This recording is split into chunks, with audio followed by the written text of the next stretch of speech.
Hello, in this video I'm gonna show you how to restore default 3D settings on RTX 5080. To do it, right click on the desktop and go to NVIDIA control panel. Then go to Manage 3D settings.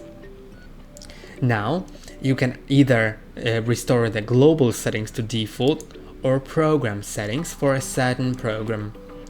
So you can select the program that you want to restore the settings for and click on Restore.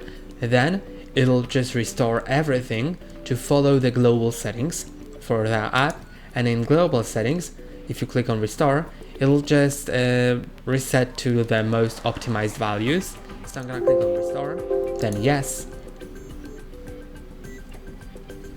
Now we may need to wait a second and then click on Apply, because restoring default is a change itself, so you need to apply it as a standard change. And now it's restored. That's all for today. Don't forget to like and subscribe. See you next time.